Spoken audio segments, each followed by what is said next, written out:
Do you guys remember in 2021 when Joe Biden went to visit Pope Francis and Pope Francis lived? Me too. Okay, so unless you've been living under a rock, recently Pope Francis died, and then apparently a couple days or weeks beforehand, JD Vance met with the Pope, and now liberals are, I don't even know, half serious, memeing that JD Vance somehow killed the Pope. I guess this is supposed to be funny. I don't know. I feel like there's a bit of seriousness behind it with them. I know a lot of them aren't even Catholics, so, I don't really get what the point is, but this is what they're saying.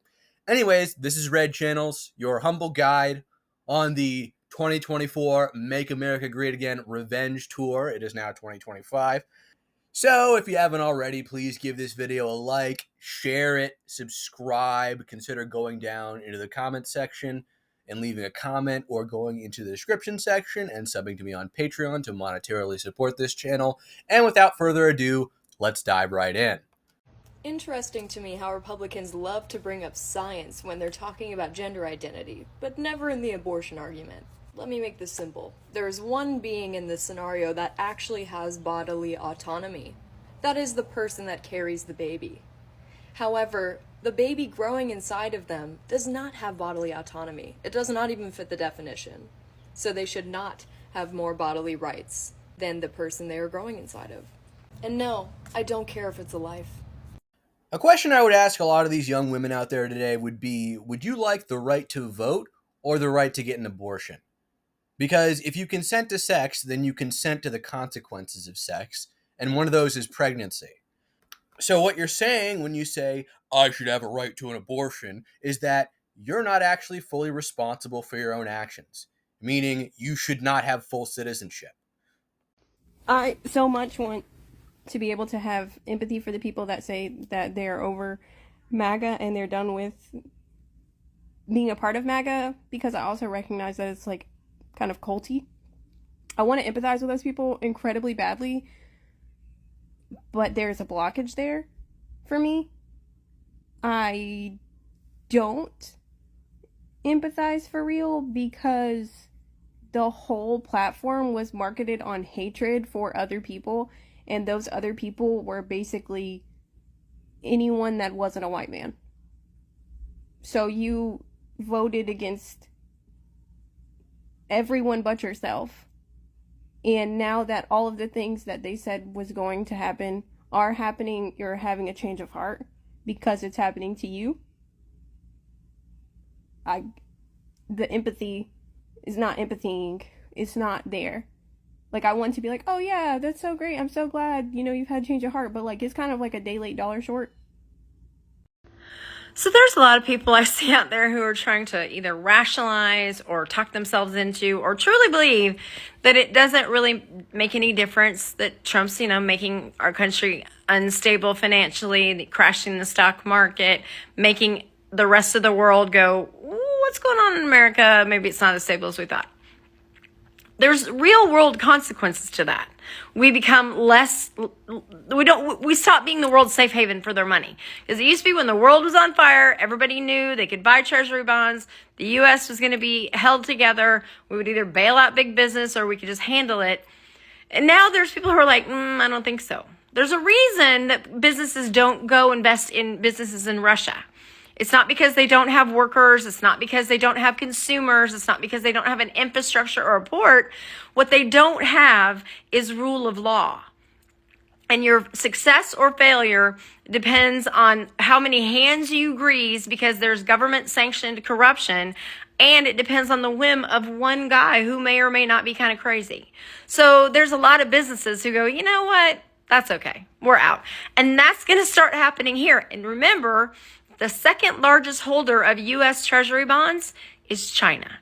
If they start selling it off, we're toast. And that means your credit card rates, your mortgage rates, everything becomes a whole bunch more expensive. So buckle up, buttercups, because this is going to get worse before it gets better unless somebody figures out how to stop him.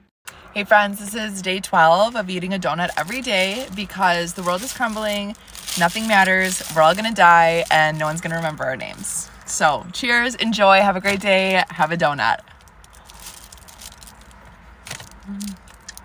Hits every time. Take care. So this morning, someone that goes by Mad Hatter on TikTok made a really important and scary video about how there's no press coverage about the women that are being deported by ICE and where they are going. So we see that there's these mass deportations. They're rounding up these individuals in the United States and sending them to El Salvador, putting them in cages, treating them like animals, handcuffing them, beating them. But where are the women going? Because we know that those arrests are happening. We see them happen. We know they're going into schools and taking and handcuffing children. Where are they putting them? And it's a little bit eerie because JD Vance and Trump are publicly talking about how they're going to give bonuses of $5,000 and more to families that have babies right now, and honor women who have 6 or more children in their family because we have declining birth rates. Meanwhile, they're defunding programs that focus on IVF and family planning.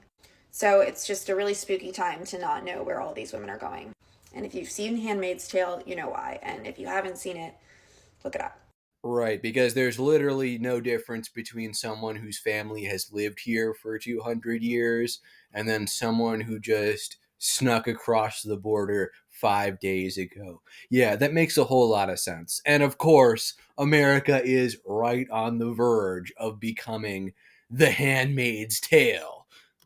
We let the shit hit the fan. That shit is everywhere now.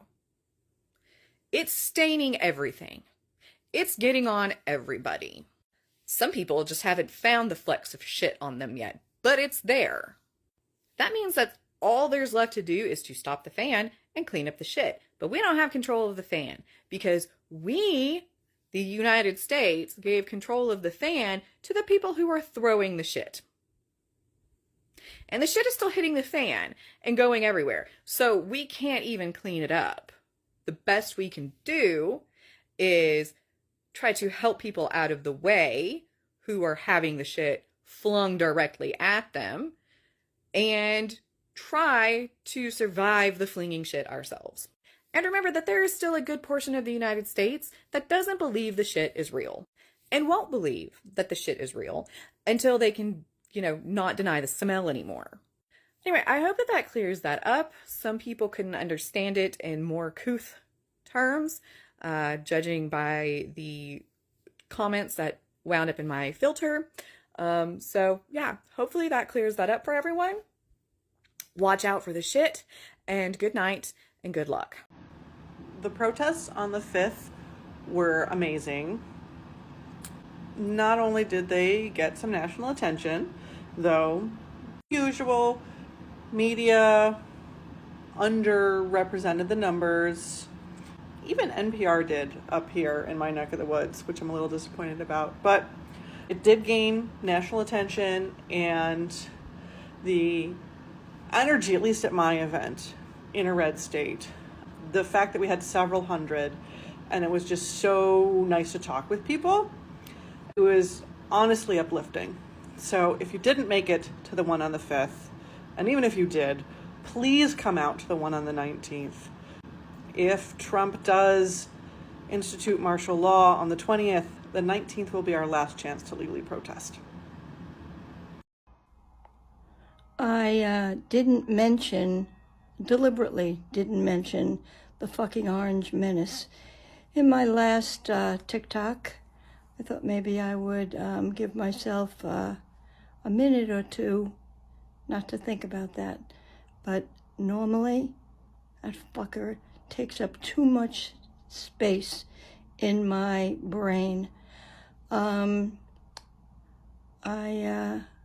And the other thing is, and this is just it, I'm also starting to have a little bit of difficulty being around people, family, and friends, who I know voted for him, which is beyond my comprehension. It's just a mess. He is beyond.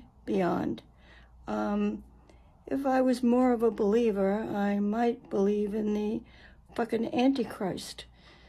Whatever he is, he does not deserve to be breathing the same air the rest of us breathe on this earth. Just a quick reminder, being a deluded liberal lunatic is possible at any age, and liberal lunacy affects all generations in this country to varying degrees. Now, I've got flack for saying this, but boomers are actually responsible as a generation, collectively, not individually, for every social ill this country is currently facing in terms of wokeness. Those all pretty much began or really went into full bloom during the boomer generation. People have gotten me mad at me for saying this, but it's true. They pale in comparison to the silent generation, who is very conservative. That stereotype of the old white person who just is a diehard Republican, that's not of the boomer generation. That is of the silent generation. There are plenty of boomers all throughout this country who just sit there watching CNN all day, moldering away, who have Trump derangement syndrome. And I'm 24 right now, about to be 25, so I understand if some of you are dismissive of what I'm saying here, but my question to you is, who staffed the school systems that educated Gen Z? Wasn't other Gen Z people. I know that for certain. Just a super aggressive reminder, Clinton was impeached for perjury and obstruction of justice for getting his dick sucked and then lying about it. And you're telling me that the President of the United States can do insider trading and make his rich friends more rich while destroying the economy, and that's not grounds for impeachment? Make that make sense. So I'm going to go ahead and respond to all 5,000 comments on that video about my student loans right here. So first of all, anyone who disagrees with what I said, please go look at those comments and see the other thousands of people that are in the exact same situation, because the system is rigged against us. It doesn't really matter what your fucking degree is. It doesn't really matter what college you go to. It was set up so that we can never get out of this system, first of all. Secondly, for the people that wanted to insult my career as a social worker, why didn't I pick something that paid better? I could have got a better job. You know what? What if everybody thought like you? My goal when I started my career was not to be rich, and that is still not my goal. See, I live by the philosophy that I don't need a second plate until everybody has a first. That is how I lived my life, and that's how I will continue to live my life until I fucking die from these goddamn student loans. Not all of us walk around thinking about what we can take from everything. Some people walk around thinking about what we can give.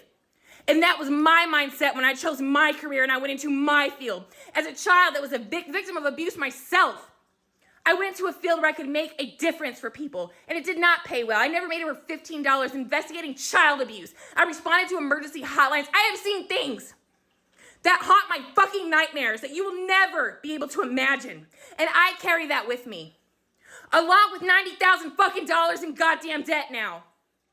So you tell me how those of us that are out here dealing with this shit on levels you can't even understand. And on top of it, we can't even take a fucking vacation. We can't go get treated for our mental health or our physical health, because every part of this American system is rigged against us. Fucking get it. This lady is so annoying, and I say this is someone who got a degree that many people would consider worthless. I actually thoroughly enjoyed getting my degree. I thoroughly enjoyed studying and learning about things, and in an ideal world, I probably would have gone on to be an academic. But, of course, academia is riddled with liberals who want to teach nothing but Marxism. And I'm saddled with debt now, but I don't expect anyone else but me to pay off my bills. And also, I not only have a job, but it's not even really that much debt. I wasn't living in dorm for my whole college experience. I got an apartment like a normal person, and that really cut down expenses. For all the pick-me right-wing girls that make like right-wing content, and they're very physically attractive, a lot of them, but I gotta say, like, if you're, for people whose whole life it just kind of like revolves around, I want him to find me attractive, they should all find me attractive. Your personality is fucking hideous. Praising deportation ASMR, that this poor man can't come home from Maryland, that's down there being tortured, he's probably even dead now, behest of the government. You're happy about this? moving goalposts about like our economy tanking. Y'all, it is so fucking ugly. Being a hateful, nasty bitch is the ugliest thing that you can be. And it doesn't matter what your face looks like. You cannot afford to act that way. You won't be attractive with that personality. It is hideous. So if you want people to pick you, maybe try being a little bit pretty on the inside. This is really rich given the fact that men are more right-leaning than women. You can't call someone a pick-me and then say simultaneously that that personality is attractive to no one. Obviously, it's attractive to someone. Someone wants to receive this message. If they're acting like a pick-me, they are clearly and knowingly saying things that someone wants to hear, by definition. Anyway, that lady's seething. Anyway, this has been Red Channels. Please like, share, subscribe, comment, go down into the description section and sub to me on Patreon if you're feeling extra generous. And I will catch you in the next one.